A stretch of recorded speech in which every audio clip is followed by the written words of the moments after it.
Kami sadar Tuhan, tanpa-Mu kami tidak berarti apa-apa. Tanpa-Mu kami berjalan dalam kegelapan. Bahkan seringkali kami menuntun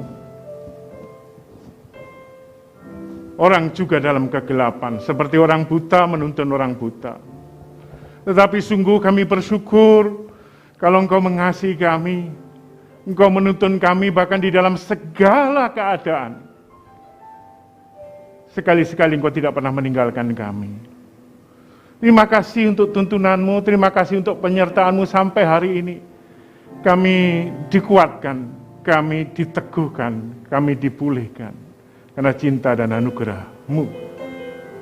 Setiap kami yang hari ini datang, baik yang ada di dalam gedung tempat kami beribadah, atau yang ada di dalam rumah, beribadah bersama-sama secara virtual, secara online, biarlah kami merasakan kasih dan tuntunan-Mu lebih dari apapun Tuhan. Kasih dan tuntunan-Mu yang memerdekakan setiap kami, yang menyadarkan kami betapa kami dicintai Tuhan, betapa Tuhan tidak pernah menolak kami, senantiasa tangannya terbuka bagi setiap kami. Terpujilah Tuhan, di dalam nama Tuhan Yesus Kristus, kami siap untuk mendengarkan firman-Mu. Berbicaralah sebebas-bebasnya, nyatakan kebenaran-Mu bagi setiap kami, kebenaran yang memerdekakan itu.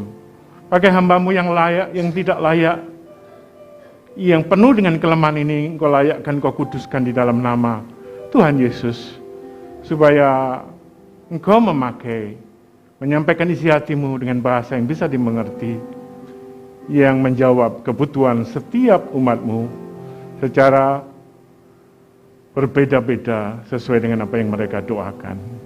Biarlah kasih dan anugerah Tuhan, pertolongan Tuhan tepat pada waktunya menyertai setiap kami. Haleluya Tuhan. Amin. Amin. Bapak Ibu silakan duduk, bolehkah sama-sama kita beri kemuliaan, tepuk tangan untuk kebaikan Tuhan. Kita percaya bahwa di dalam hidup ini tidak ada yang kebetulan. Kalau kita bisa hidup di masa-masa seperti ini adalah kasih dan anugerah Tuhan yang sungguh luar biasa. Karena itu colek kiri kanan bilang, Tuhan mengasihi kita ya. Tuhan mengasihi kita. Berikan senyum yang paling baik ya, senyum yang termanis, sekalipun pakai masker ya. Pak Iri yang di depan pakai masker, semuanya pakai masker, tapi tidak menghalangi senyuman dan sukacita kita. Sekali lagi kita beri tepuk tangan untuk kebaikan Tuhan ya. Nah, pagi ini saya mau berbagi Bapak Ibu yang dikasihi Tuhan tentang bagaimana kita berpadanan dengan Injil Kristus ya di dalam tema tahunan kita, fokus tahun ini. Itu berpadanan dengan panggilan. Karena Injil Kristus itulah panggilan bagi setiap kita, hidup sesuai dengan Injil. Nah, khusus untuk hari ini saya berdoa supaya pesan Tuhan hari ini, yaitu sederhana saya pernah sampaikan, yaitu bagaimana mendidik dan membentuk karakter anak di masa pandemik. Saya pernah sampaikan beberapa kali dalam forum yang berbeda, dan saya merasa ada sesuatu yang melonjak-lonjak dalam diri saya untuk membagikan hal ini. Pada suatu kesempatan ketika saya sedang retreat sama Pak Han dan Pak Sian, saya mendapatkan sebuah surat ya. Retreat itu di akhir tahun lalu, Pak Han juga, Pak Sian juga dapat sebuah surat. Surat itu disampaikan oleh seorang anak yang kita tidak ada yang kenal. Ya. Saya tanya, apakah dia kenal saya? Tidak. Dia pernah baca Facebook saya, media sosial saya, atau buku saya? Dia nggak bilang, katanya tidak, ya, lewat yang menyampaikan ini. Tulisannya adalah saya diingatkan panggilan saya. Dear Uncle Mahayoni, dia sebut saya Uncle, Paman. A great trainer and motivator who is used by God for development of people. Saya baca ini, saya kaget. You are a great speaker who had and will impacted men and fathers to build strong families in their home. Strong men and fathers and families will come out from your ministry. Justin. Aiki Justin yang writer. Saya bawa surat itu pulang, kemudian saya taruh di kamar kerja saya. Setiap itu saya baca, apa maksud Tuhan ya? Kenapa ada pesan orang yang nggak kenal kemudian disampaikan? Saya mendoakan, saya bersyukur saja sama Tuhan. Sampai saya diingatkan di awal tahun, belum selesai pulang dari retreat, belum sampai awal tahun, ada sebuah pelayanan meminta saya dan istri saya untuk berkhotbah di seminar selama beberapa hari di Salatiga. Kemudian dia tanya, Pak, bisa Kak Bapak dan Ibu untuk pergi ke Salatiga selama berapa hari? Kapan tanggalnya? Dia sebutin tanggalnya. Kemudian saya bilang, saya pasti bisa. Tapi untuk istri saya harus tanya dulu. Kemudian saya bertanya kepada istri saya, maka kita diundang ini untuk berbicara tentang keluarga. Tanggal segini-gini. Dia bilang, oh saya nggak bisa. Segera saya kasih tahu sama panitianya, Pak maaf kami nggak bisa, istri saya nggak bisa. Aduh mereka sedih tapi bilang, oke nggak apa-apa. Selesai. Biasa bagi saya ingin, tetapi istri saya nggak bisa dan panitianya sih bilang, coba ganti yang lain. Oke. Kemudian yang menarik ketika berapa minggu kemudian dia kembali telepon, Pak kalau Bapak nggak bisa, Ibu nggak bisa, boleh nggak buku Bapak kita beli ya? Berapa biji untuk seluruh peserta seminar? 300 buku. Biasanya yang paling banyak pesan 50, 75, ini 300. Terus saya berdoa, Tuhan apa pesannya? Bahwa panggilanmu tidak boleh lepas. Akhirnya saya bilang, oke, bahkan saya bilang, udah saya kirim aja. Dia bilang, enggak Pak, Bapak mau harga berapa? Saya sebutin. Dia bilang, Pak, bolehkah kami memberkati Bapak dengan harga yang 2 kali lipat dari yang Bapak sampaikan? Artinya, Bapak Ibu, saya melihat ada sesuatu yang ketika kita memiliki panggilan, kemudian diteguhkan, kita bersyukur, kita berdoa, bahwa apa yang kita punya, ini sedang dibutuhkan di luar sana. Apa yang menjadi visi dan misi gereja kita, menjadi seorang pria yang seperti tim pria sejati lakukan, menjadi seorang wanita, seorang penolong, menjadi ikut di dalam bimbingan pernikahan, kemudian ibadah umum, doa, semuanya mengajarkan kita membentuk diri kita sesuai dengan Injil Kristus. Nilai-nilai kerajaan Allah yang membuat kita semua ini makin lama makin rendah hati dan serupa dengan Kristus. Makin lama makin sadar bahwa ini bukan kekuatan kita. Sementara kita bekerja dengan sungguh-sungguh, sementara kita melakukan dengan sepenuh hati, kekuatan Tuhan dinyatakan. Dan pada sisi lain, Tuhan membuat kita makin lembut, makin sadar bahwa itu bukan kekuatan kita. Karena itu saya mau meyakinkan setiap Bapak Ibu yang hadir hari ini betapa Tuhan sangat mengasihi kita. Kita beri tepuk tangan sama-sama. Tuhan sangat mengasihi kita. Berpadanan dengan panggilan dan bagaimana hidup mendidik anak di masa membentuk karakter,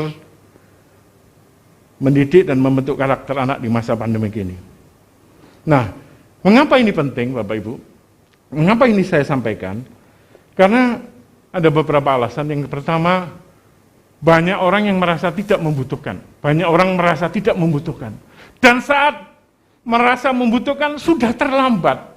Saya harus katakan terlalu banyak saya ketemu orang, bahkan sampai minggu lalu, dia cerita, Pak, saya tidak bisa lakukan apa-apa terhadap anak saya. Umur berapa? Baru lulus kuliah, tapi saya tidak memiliki lagi hatinya. Dia memilih jalan sendiri, dia harus mengambil keputusan yang saya sama sekali tidak setuju. Saya bilang, tenang Bu, tenang. Engkau tidak lagi memiliki anak itu. Anak itu sudah berusia 22 tahun, saya jelasin. Yang kamu bisa lakukan adalah coba kasih dia.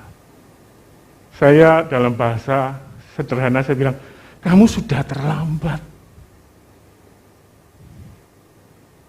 Tapi saya bilang, Hati saya bilang gitu, tetapi yang keluar dari mulut saya, kasihlah dia, kasih karunia Tuhan lebih besar. Terlalu banyak mungkin juga datang kepada para pemimpin di sini, para PKS, pengawas rehab, banyak orang yang mengeluh, sedih, melihat apa yang terjadi pada anaknya, tetapi mereka sudah terlambat. Tidak ada waktu lagi untuk masuk dalam kehidupan anak-anaknya, tidak ada waktu lagi untuk berkomunikasi. Karena anak-anaknya sudah menjadi pribadi yang dia sendiri heran, kok bisa seperti ini. Banyak sekali, karena itu hari ini saya sungguh-sungguh mengingatkan kita di masa pandemik ini. Masa yang semakin tidak menentu, masa yang kita dibawa ke dalam kondisi yang tidak jelas. Tetapi Tuhan kita tetap Tuhan yang jelas. Mari kita menggunakan waktu-waktu ini untuk bertumbuh sesuai dengan kasih dan panggilan Tuhan. Saya berharap kita semua juga, sahabat-sahabat yang beribadah di rumah, memahami hal ini. Kalau engkau sudah terlambat, ada kasih karunia Tuhan. Kalau engkau belum terlambat, lakukan perubahan. Terlalu banyak Bapak Ibu, nangis mereka.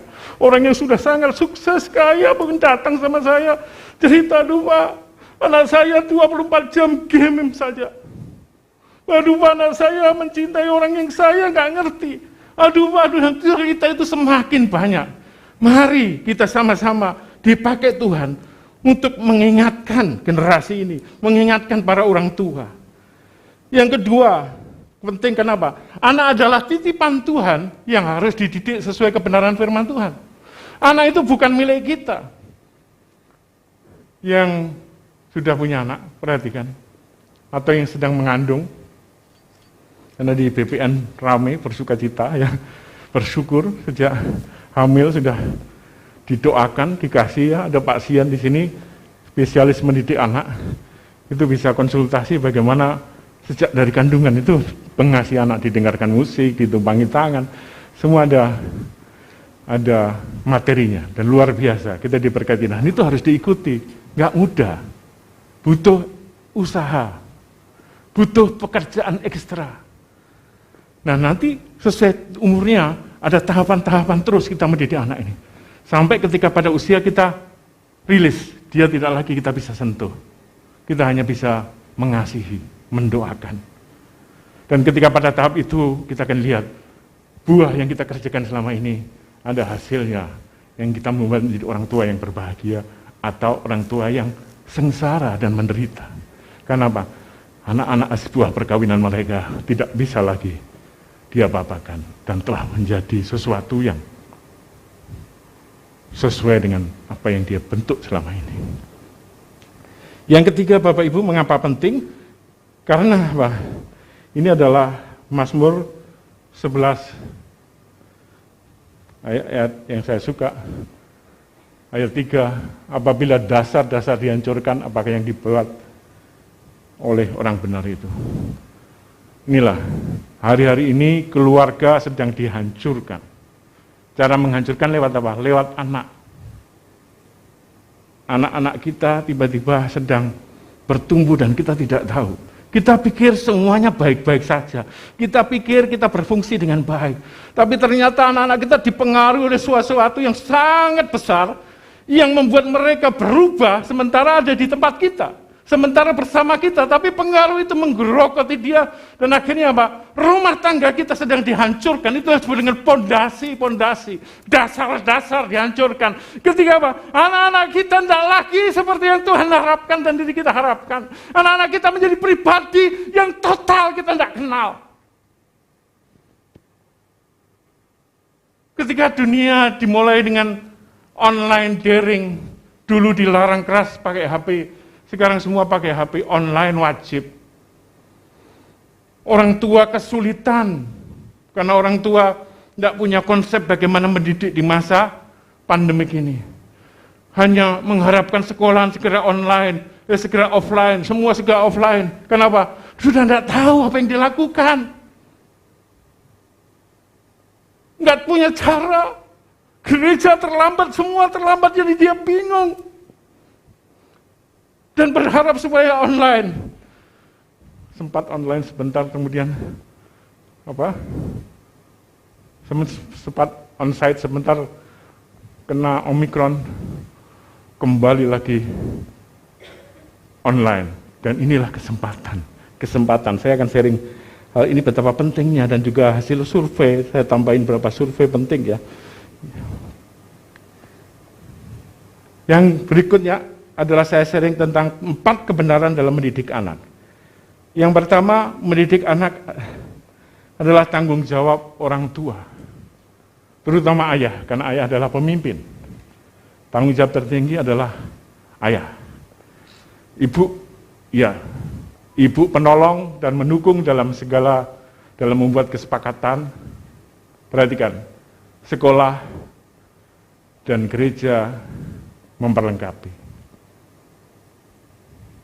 Saya ulangi, orang tua bertanggung jawab dalam mendidik anak. Kita, dalam masa pandemi ini, berikan sesuatu, punya konsep, punya program dalam mendidik anak di rumah. Gereja sangat baik, tetapi gereja juga online. Sudah memerlengkapi, membantu. Sekolah Tunas Bangsa, begitu luar biasa programnya. Tapi juga online. Iya Pak Heri, masih online ya. Jadi apa? Yang bertemu langsung adalah orang tua, kakak dan adik. Dan rata-rata kita bingung. Karena Bapak Ibu tidak ada yang bisa menggantikan peran seorang ayah. Saya seorang dosen, saya seorang hamba Tuhan, saya seorang advokat, saya seorang banyak profesi yang saya punya, jabatan yang diberikan manusia kepada saya, tapi saya mengatakan, kapan saja saya bisa diganti. Yang lebih baik dari saya banyak. Saya mendapat kepercayaan mungkin karena kasih karunia Tuhan, mungkin karena berkat Tuhan, mungkin karena Tuhan memberikan saya kesempatan untuk belajar hal-hal yang baru, tetapi saya harus katakan, untuk posisi itu yang menggantikan banyak.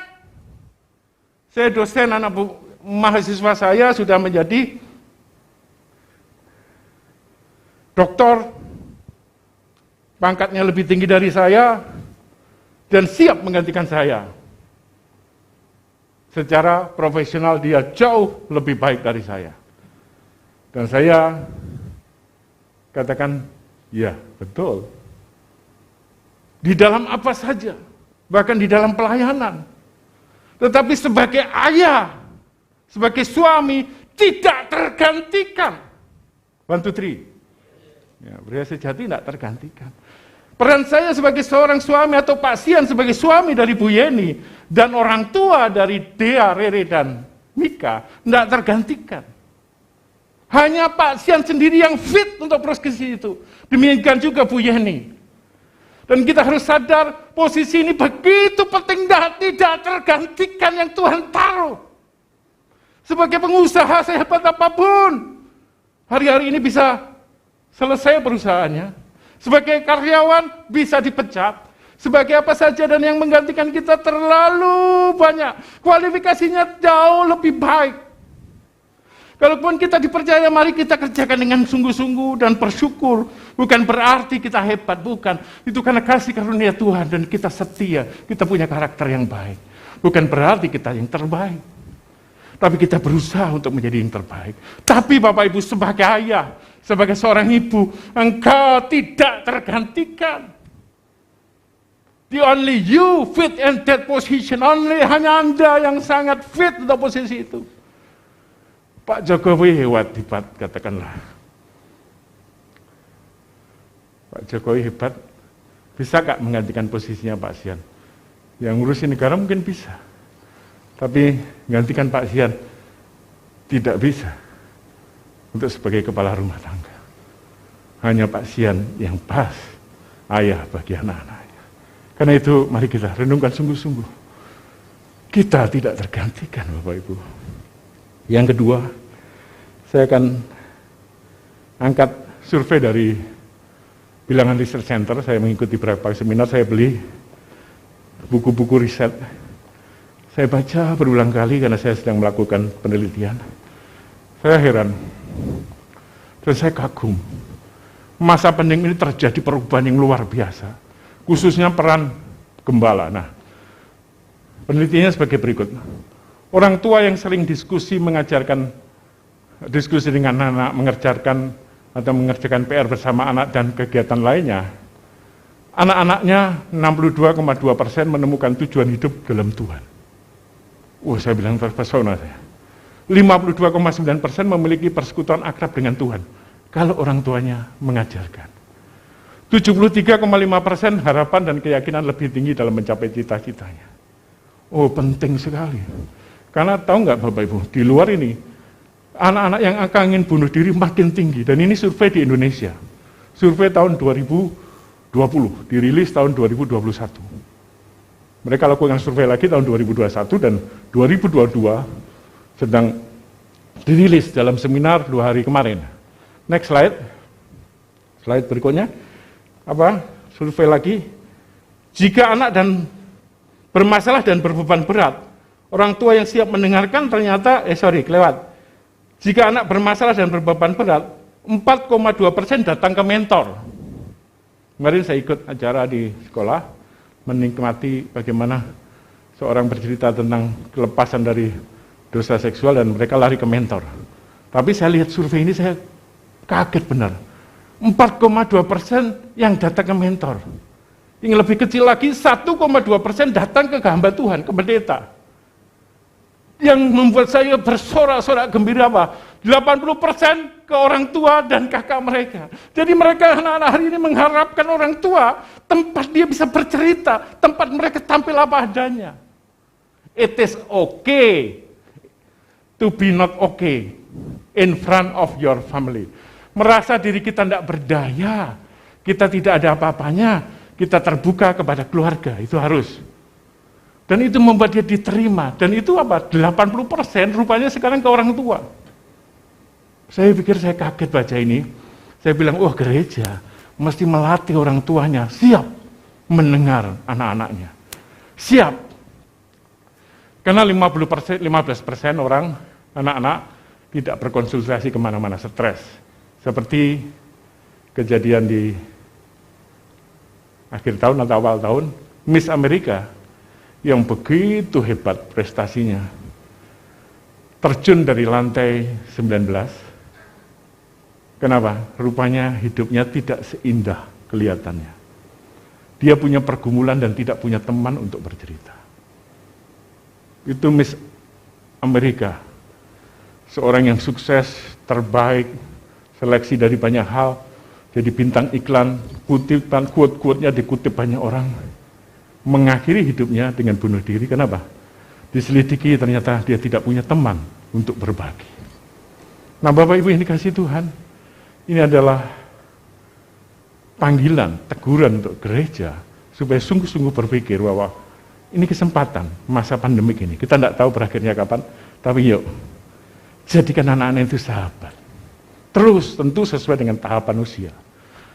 Nah, yang menarik lagi, di dalam survei oleh Bilangan Research Center, yang sekarang banyak meneliti tentang gereja-gereja, dan itu saya merekomendasikan untuk para pemimpin untuk membacakan. Jika anak bermasalah dan berbeban berat, orang tua yang siap mendengarkan hanya 38,5%. Hanya di bawah 40%.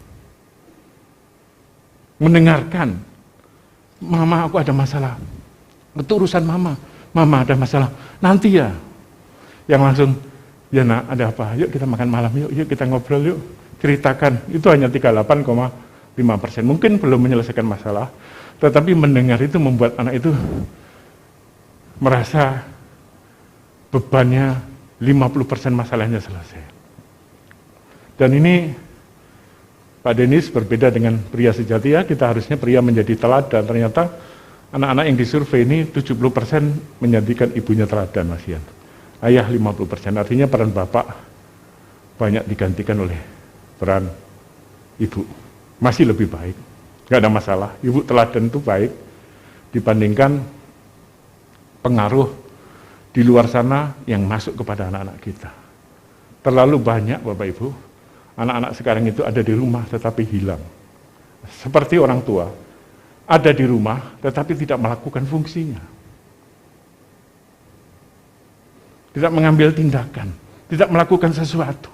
Seperti pelajaran di pria sejati, Apa dosa seorang pria? Bukan apa yang dilakukan, tetapi apa yang tidak dilakukan. 1, 2, 3 Pak Denis? Mulai dengar. 1, 2, 3? Yes. Semangat. Mari kita beri tepuk tangan. Modulnya semua sudah ada. Semua lengkap. Tinggal Bapak Ibu mau nggak mengambil tindakan. Waktunya makin cepat. Perebutan pengaruh begitu cepat. Kita terheran-heran dengan 4G. Sebentar lagi 5G. Di China itu sudah 6G. 6G itu ribuan kali 5G. Coba bayangkan, kalau metaverse itu 5G, 6G kecepatannya lebih lagi. Jadi di China sudah jauh melampaui apa yang kita sedang ributkan, mereka sudah tahapan yang lebih lagi. Dan sehingga ada dunia baru, gereja nanti ada gereja metaverse, ada investasi di mana-mana, dan kita dibuat semuanya bingung. Keluarga, anak-anak kita lebih cepat menangkap itu daripada kita. Dan kalau kita tidak punya waktu, saya pastikan, riset-riset membuktikan anak-anak kita akan terhilang. Dia punya dunia baru. Kita tidak bisa lagi menyentuh. Kita tidak ada lagi waktu. Kenapa? Bahasanya lain. Kita tidak paham apa yang mereka pergumulkan, apa yang mereka pelajari. Semuanya totali berbeda dengan apa yang kita pikirkan. Karena itu, mari kita menggunakan waktu-waktu yang ada. Karena waktu-waktu ini adalah waktu yang sangat jahat. Bapak Ibu yang dikasihi Tuhan, mari kita berikan waktu secara kuantitas dan kualitas. Itu yang disebut dengan nggak cukup kita kualitas. Yang penting kualitas enggak. Kualitas yang baik dihasilkan dari sebuah proses yang panjang yang disebut dengan kuantitas. Anak yang bisa terbuka karena setelah apa? Sudah proses dia nggak dicurigai, dia tidak dihakimi, dia diterima. Itu proses yang panjang. Ketika hubungan sudah klik, sudah kuat, maka kualitaslah yang muncul. Seringkali kita hanya beralasan, aku tidak punya waktu, saya berkualitas saja. Tidak, it is not enough guys. Ini tidak cukup Bapak Ibu yang dikasih Tuhan. Kita mesti punya waktu, dan itu ada di rumah. Itu saat-saat seperti ini. Karena itu Bapak Ibu mari kita gunakan waktu ini. Kita sedang bersaing dengan dunia sosial media, dengan teman-teman. Kak Beta bilang ya, yang paling banyak berpengaruh terhadap anak, survei yang dilakukan adalah bukan lagi gereja, betul ya Pak ya? Bukan lagi gereja, tapi apa? Pertemanan dan sekolah. Karena itu kita bersyukur Tunas Bangsa menekankan poin sekolah supaya apa? Di sekolah mereka punya teman semuanya supaya karakter Kristus, nilai Kristus itu muncul. Di rumah Bapak, Ibu harus bersaing dengan hal yang sangat besar. Karena itu, taruh jargon misalnya, my family is my priority. Kalau liburan, anak-anak segera di-tag. Nah, tahun ini kita ada liburan gini-gini.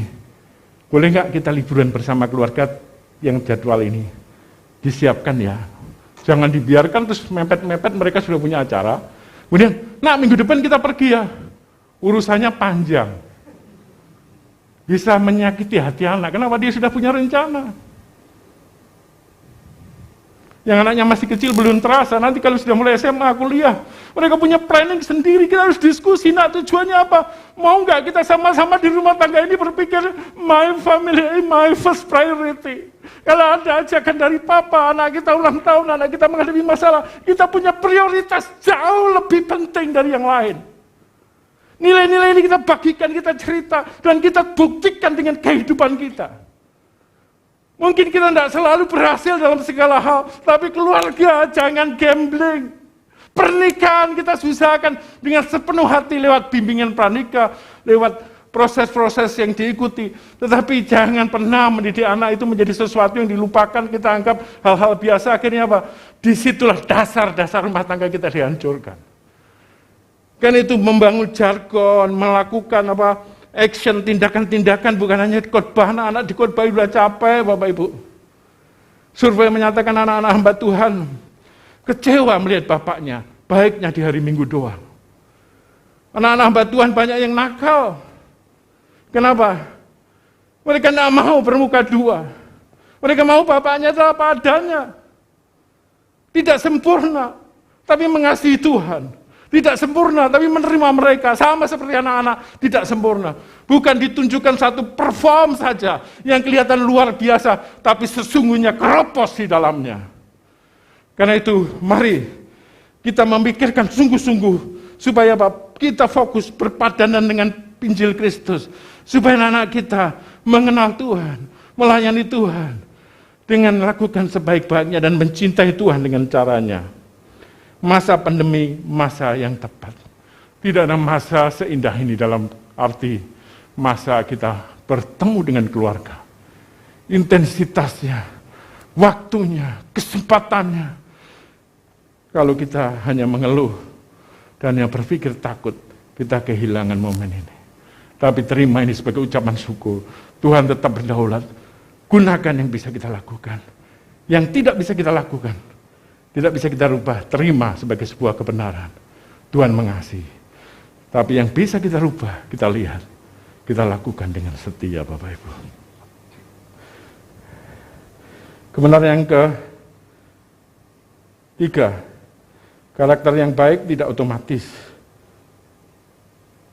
Membangun karakter integritas sejak dini, Bapak Ibu. Saya suka bilang ini, yang baik nggak otomatis. Anak buang sampah ke tempat sampah, nggak cukup sekali perintah. Nak, jaga kebersihan ya. Besok ya dilempar lagi. Diajarin yuk, nyanyi yuk. Jagalah kebersihan. Saya nggak tahu lagunya. Nanti nyanyi fals lagi diketahui Pak Sian. Atau Pak Han ya. Ambil sampah, taruh sambil nyanyi masukin. Besok lagi, lama-lama jadi kebiasaan di mindset. Menghormati orang bicara. Kalau ada tamu, kasih salam, selamat datang Om. Papa lagi di dalam. Nanti saya inform apa yang bisa dibantu, mau minum apa. Itu nggak otomatis. Nah, anak yang berdoa ketika orang tuanya punya problem. Oh, Papa lagi ada sedih nih, ada masalah di kantor. Yuk kita doa yuk. Nggak otomatis. Yang baik nggak otomatis. Pa, Ma, kenapa? Yuk. Boleh nggak aku berdoa untuk papa mama? Nggak otomatis. Yang nggak mandi 3 hari itu otomatis. Yang main game sampai lupa apa-apa itu nggak usah dilatih. Ya nak, latihan main game supaya fokus pada game nilainya tinggi. Nggak usah. Mereka otomatis pinter. Latihan malas ya nak, nggak usah Bapak Ibu, karena malas itu otomatis. Yang rajin mesti dilatih. Kebenaran yang terakhir Bapak Ibu, tentu banyak kebenaran saya yang mengambil sebagian, yaitu bangunlah momen-momen yang tidak terlupakan. Hadir di masa sulit. Hari-hari ini anak-anak kita nggak gampang, stresnya banyak. Saya menemukan mahasiswa yang mau bunuh diri, bukan orang-orang yang kekurangan. Orang-orang yang semuanya baik, cukup. Anaknya orang yang berada, justru problemnya banyak. Rata-rata mereka apa? Orang tuanya nggak hadir di masa sulit. Menunjukkan anak berharga tidak dengan uang saja. Nak, pokoknya keinginanmu apapun saya kasih. Sebagai kompensasi ganti rugi. Karena nggak ada waktu, nggak ada kesempatan, supaya hatinya anak gembira diberikan uang. Anaknya sedang berpikir, saya nggak berharga. Anak disekolahkan jauh-jauh, di sekolah mahal di luar negeri. Anaknya mikir apa? Orang tua saya nggak sayang, malas ngurus saya disekolahkan jauh-jauh. Nggak ada orang tua yang sejahat itu. Cuma saya cerita, yang ditangkap anak beda dengan yang disampaikan orang tua, karena tidak dikomunikasikan. Butuh waktu Bapak Ibu, butuh berkomunikasi, butuh menangkap hati anak, menangkap kita supaya kita sejalan. Jangan dipikir yang baik menurut kita. Jangan dipikir menurut kita ini sudah pas, enggak. Mesti datang sama Tuhan dan sungguh-sungguh berkonsultasi, ngobrol dengan pemimpin jemaat yang ahli dalam mendidik anak. Kita punya Pak Sian ya, dan selalu sebagai seorang gembala pernikahan, ngurusi pranikah, Dia punya modulnya semua. Saya kalau butuh apapun juga modul. Saya minta modul dari Pak Sian. Sekalipun kadang-kadang lupa diberi ya. Mungkin karena sibuk ya, tetapi dia tersedia modul yang lengkap. Kemudian berkomunikasi sesuai dengan usia. Ini ada tahapannya. Saya nggak akan bicara sekarang karena waktu, tetapi usia itu penting. Umur 0 sampai 4, Papa harus dengan otoritas, dengan kasih dan otoritas. 5 sampai ke 8 lain lagi. 8 sampai 12 lain lagi. Semuanya ada. Dan itu tinggal kita mau belajar. Nah, saya mengambil contoh firman Tuhan. Ini penting ya. Imam Eli, imam itu berbicara kedudukan yang sangat tinggi, yang mewakili umatnya untuk bertemu dengan Allah. Lakukan pengorbanan. Kalau zaman sekarang bisa pemimpin, bisa penatua, bisa gembala. Alkitab mencatat tidak jaminan. Anaknya Imam Eli gagal dididik dalam 1 Samuel 2. Tidak jaminan kita melayani Tuhan terus anak kita jadi baik. Kenapa? Kita membiarkan. Kita tidak lakukan sesuatu. Kemudian Daud yang dikasihi Tuhan bahkan sampai kematiannya, Daud adalah orang yang beriman, yang setia. Gambaran raja, gambaran yang sukses. Tetapi Daud gagal dalam mendidik anak-anaknya. Tidak jaminan kita kaya, kita berhasil, kita berrohani, terus anak-anak kita jadi baik. Tidak jaminan Bapak Ibu. Sementara Timotius lahir dari nenek Lois, ibu Eunike, dan imannya diwariskan. Adalah gambaran dari keluarga yang benar-benar menghasilkan keturunan yang takut akan Tuhan. Kalau dulu di pelajaran Married for Life, pernikahan seumur hidup, ada gambaran seorang yang jahat dan seorang yang cinta Tuhan. Jonathan ya namanya. Keturunannya jauh. Keturunan kita seperti apa adalah tergantung kepada apa yang kita lakukan untuk generasi yang akan datang. Gereja fokus. Pak Sian selalu mendesak di rapat, Kega akan menjadi prioritas. Ada Pak Felix, ada Meling, ada Bumike mana? Istrinya Pak, nah itu. Ada Via, ada semua. Pengen anak-anak Kega dipersiapkan dengan sangat baik. Fasilitas kita terbatas, tapi kita akan lakukan yang terbaik. Tapi kalau di rumah tidak dibantu, di sekolah tidak bersama-sama, maka kita akan kehilangan hal-hal yang sangat penting. Di dalam 2 Timotius 1 ayat 5 dikatakan, kebaca enggak dia? Sebab aku teringat akan imanmu yang tulus ikhlas, yaitu iman yang pertama-tama hidup dalam nenekmu Lois dan dalam ibumu Eunike. Dan yang aku yakin hidup juga di dalam dirimu, Timotius ya, kepada Timotius. Maka Timotius juga menuliskan kan, 2 Timotius 2 ayat 2, apa yang kamu dengar daripadaku, percayakanlah itu kepada orang-orang yang dapat dipercaya dan cakap mengajar. Kalimatnya sama. Attitude, karakter is number one. And then, skill. Jadi, dapat dipercaya dan cakap. Kita mesti membentuk dua hal ini. Anak-anak kita, attitude-nya baik, karakternya baik, kemudian punya skill berikutnya. Kemudian dikatakan dalam 3 Yohanes 1 ayat 4, bagiku tidak ada sukacita yang lebih besar daripada mendengar bahwa anak-anakku hidup dalam kebenaran. Ya, mari kita berdoa supaya sukacita kita akan mendengar jemaat kita, pemimpin kita, anak-anaknya takut akan Tuhan, hidup dalam kebenaran, mencintai dan melayani. Ketika anak-anak kita mulai dewasa, anak saya di luar negeri, anaknya Pak Sian di luar negeri, kita tidak bisa berbuat apa-apa. Kemarin dikatakan anak Ike kena COVID. Kita bisa apa? Kita telepon, kita doain. Dia mau liburan kemana-mana, nah jangan, tidak bisa. Dia sudah mengambil keputusan sendiri. Kita berkata, nak, Papa doain ya. Kamu doain ya. Kita bisa gitu. Sama seperti ketika saya tanya Pak Sian, Pak, gimana kalau anaknya di sana kejadian gini-gini? Ya kita nggak bisa apa-apa. Saya juga minta telepon teman-temannya saja, nanyain. Gitu. Kita nggak bisa. Tapi yang paling senang ketika dia hidup dalam kebenaran. Nak, kamu melayani Tuhan ya.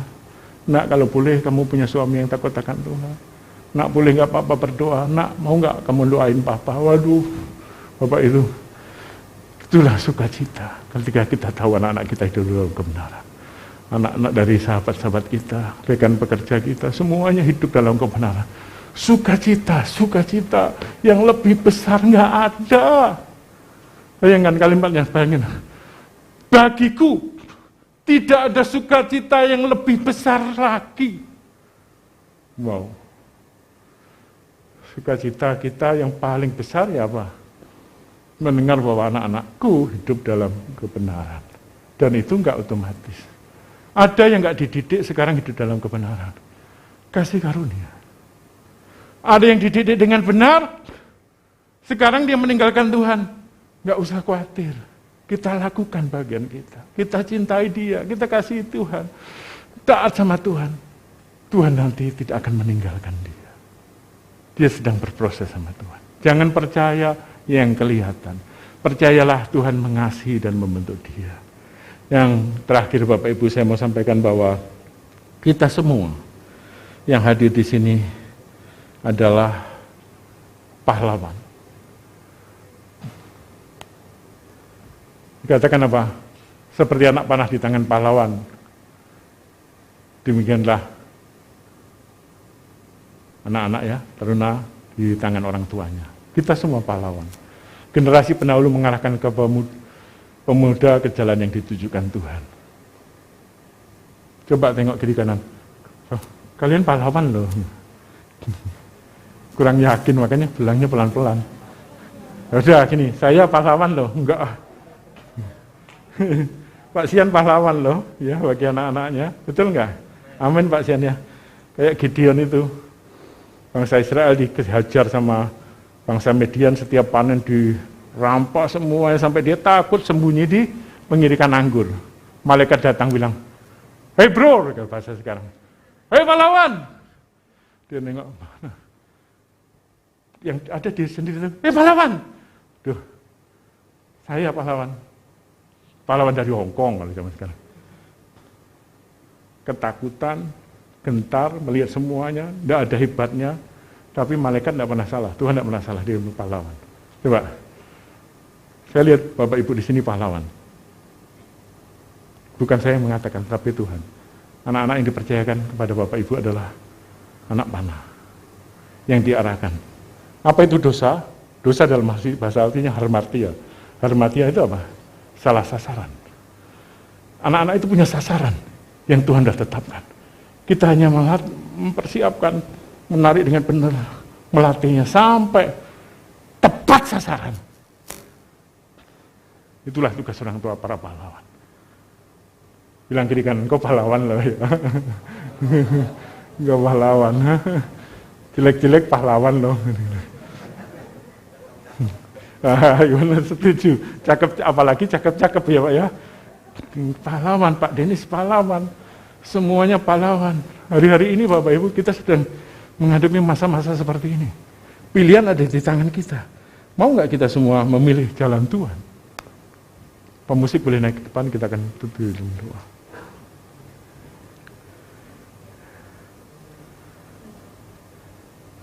Mari kita mengambil waktu berdiam diri di hadapan Tuhan.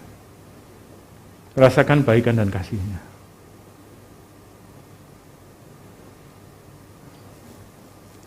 Rasakan Dia ada menyentuh setiap Bapak Ibu. Ya, Dia tepuk pundak pada Ibu dan katakan, "Nak, jangan takut, engkau pahlawan." Dia gembala yang agung. Dia penjagamu yang tidak pernah terlelap. Ya, untuk engkau Bapak Ibu yang ada di dalam ibadah bersama-sama secara virtual, dengar, Tuhan yang sama yang mengasihi kita, yang rela mati bagi Bapak Ibu, hari ini menyatakan dirinya kepada kita di dalam iman kita. Dia menepuk pundak pada Ibu dan katakan, "Aku mengasihimu, Nak. Aku tahu engkau pahlawan. Engkau jangan percaya yang kelihatan, percayalah kepada janji Tuhan." Percaya bahwa apa yang disediakan bagimu itu jauh melebihi apa yang kamu harapkan. Ketika engkau dalam tekanan dan persoalan hari-hari ini, dengar, bukan berarti aku meninggalkan engkau. Enggak. Aku sedang menunjukkan kasih dan kebaikanku kepadamu. Engkau tidak pernah keluar dari perlindungan Tuhan. Tidak pernah. Engkau dicintai Tuhan. Anak yang dikasihi Tuhan bahkan rela mati untuk engkau. Apalagi kesulitan hidupmu. Engkau yang sedang mengalami kesulitan ekonomi, persoalan kehidupan. Percaya sumber kita bukan dunia ini.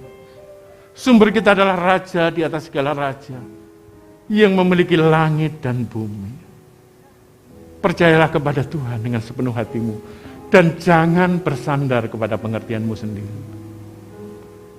Engkau yang sedang kesulitan mendidik anak. Anak-anakmu menjadi sesuatu yang kau sendiri nggak kenal. Dengar firman Tuhan siang hari ini. Kasih-Nya dilimpahkan bagimu. Tidak ada terlambat bagi Tuhan. Anugerah-Nya dilimpahkan bagimu, Tuhan akan membuka cara yang baru. Tuhan mempersatukan kembali hubunganmu dengan anak. Demi nama Tuhan Yesus terjadi oleh kekuatan ilahi. Hanya engkau bersabar, membawa di dalam doa dengan ucapan syukur dan percaya.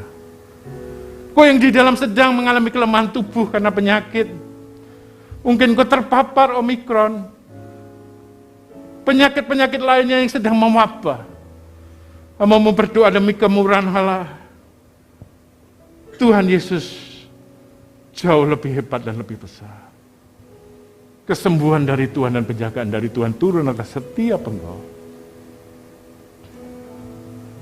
Kalau kau mendengar kabar-kabar perang dan perang telah terjadi, dunia sedang ada di masa-masa yang sulit, dengar. Peganganmu tidak tergoncangkan. Peganganmu bukan dunia. Peganganmu adalah kerajaan Allah. Yang Yesus menjadi raja yang tertinggi dalam hidupmu. Peganglah Dia. Dia akan menolong setiap engkau. Engkau yang sedang ada di persimpangan jalan, Bapak Ibu. Untuk mengambil keputusan-keputusan penting. Hamba-Mu berdoa demi kemurahan Allah. Memberikan hikmat dan pewahyuan. Turun hikmat dan pewahyuan. Sehingga engkau boleh mengambil keputusan yang baik, yang berkenan, dan yang sempurna. Sesuai dengan apa yang Tuhan kehendaki. Terpujilah engkau Tuhan Yesus Kristus. Engkau yang sedang mengalami kebimbangan seperti ombak yang terombang-ambing. Engkau tidak akan pernah mendapatkan apapun. Orang yang mendua hati tidak akan pernah mendapatkan apapun. Datang kepada Tuhan dan izinkan Roh yang penuh dengan kelemah lembutan akan menolong engkau mengambil keputusan dan engkau berdiri teguh dalam kebenaran. Berdiri teguh atas keputusan yang benar. Terpujilah engkau Tuhan Yesus yang begitu mengasihi kami.